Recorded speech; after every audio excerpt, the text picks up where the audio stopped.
इस समाज के सारे सह अपमान तोड़ के मिथक लिया जब ज्ञान, कि समाज के सारे सह अपमान तोड़ के मिथक लिया जब ज्ञान, महिला शिक्षा के लिए सावित्री बाई हुई वरदान। कि महिला शिक्षा के लिए सावित्री बाई हुई वरदान। कि है महज 100-150 वर्ष पहले की कहानी, ज्यादा पहले की कहानी नहीं, आज से 100-150 साल पहले महिलाओं को हमारे देश में पढ़ने का अधिकार नहीं था। कि है महज 100-150 वर्ष पहले की कहानी, नारी इस समाज में थी बस बेजुबान।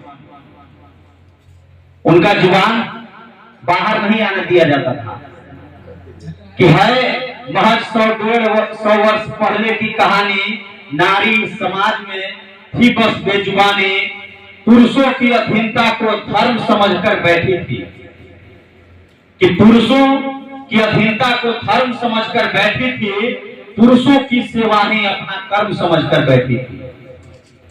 जोर दिया जाता था कि यह हमारे धर्म में लिखा हुआ है कि तुमको सेवा ही करना है पुरुष का, और इससे बाहर जाओगी तो पाप होगा। सुनिएगा कि पुरुषों की अधीनता को धर्म समझकर बैठी थी, पुरुषों की सेवा ही अपना कर्म समझकर बैठी थी। उलझाकर पूरा रख दिया था पाप पुण्य की माया में।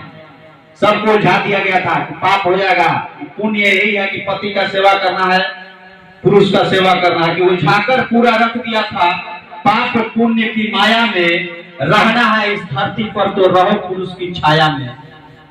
इतने में एक नारी शक्ति पाप पुण्य की गठरी खोली। इतने में एक नारी शक्ति पाप पुण्य की गठरी खोली। विरोधी हो गई इस समाज की नारी शिक्षा की बात जो बोली। कि लड़ी लड़ाई नारी की हकों और अधिकार की, दुश्मन हो गई इस समाज में धर्म के ठेकेदार की। कि लड़ी लड़ाई नारी की हकों और अधिकार की, दुश्मन हो गई इस समाज के धर्म के ठेकेदार की।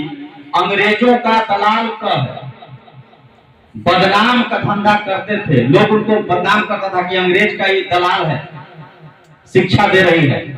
सुनिएगा सर इस पंक्ति को, कि अंग्रेजों का दलाल कह बदनाम का धंधा करते थे, जो मन के गंदा थे और उसके तन को गंदा करते थे। क्या बात है। कि अंग्रेजों का दलाल कह